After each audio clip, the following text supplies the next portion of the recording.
And in Decision 2008 this evening, he started out as the ultimate underdog. But now he's created the Ron Paul revolution. Thanks to the internet, the local U.S. congressman has gained strong support. Tonight, KPRC Local 2 reporter Mary Benton shows us how Ron Paul is running a new kind of campaign.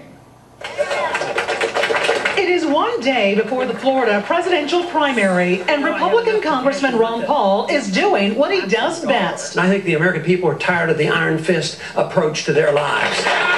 Firing up his supporters who are fueling what they call the Ron Paul revolution. There's a lot of frustration in this country and a lot of people supporting me because I am challenging the status quo. He's defied political odds by surviving this long in the presidential primaries. A year ago, very few people, not even Paul himself, believed that was possible. I'm amazed at the number of people. I didn't realize how pervasive and powerful the internet is, to get people together and raise the money. In one day, his campaign raised more than $5 million, a record largely thanks to his loyal following on the internet and what some political experts call an unconventional coalition of voters. And the groups that he attracts are sort of unusual. They tend to be a little bit sort of fringe element.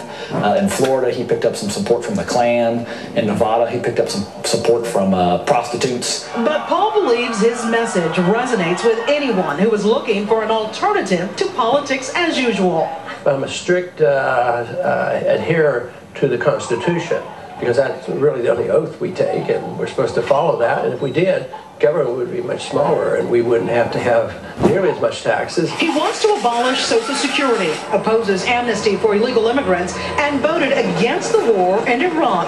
And if you become president, what would you do about Iraq? I would end that war because it wasn't a declared war, and every reason they gave us to go to war didn't exist. Because of his views on limited government, the OBGYN from Lake Jackson has earned the nickname Dr. No in Congress. He's been fighting for conservative values and conservative principles for the last 30 years. But surely you have to still be amazed that he's built this kind of momentum in this election. Absolutely. This is historic. I've not seen this kind of enthusiasm for a candidate since Ronald Reagan ran. What, this car here? Yeah. You want this sign? All right. He may be the only candidate with a 50-foot-long limousine and the blimp bearing his name.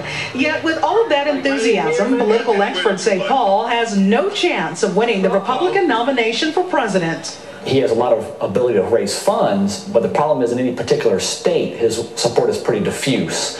And so he's not able to win any of the primaries because his support is national and not state-based. But so far, he has managed to outlast even Fred Thompson in the race for the White House. If he survives Florida, Super Tuesday could be Paul's next defining moment. I know there's going to be a lot of people disappointed if I don't make it to the Texas primary.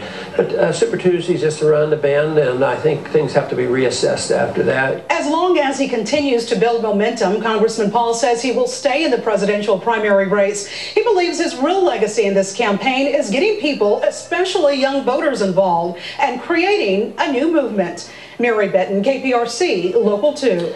Ron Paul faces off with the other Republicans in Florida tomorrow. A new poll shows John McCain is leading that race with Mitt Romney close behind.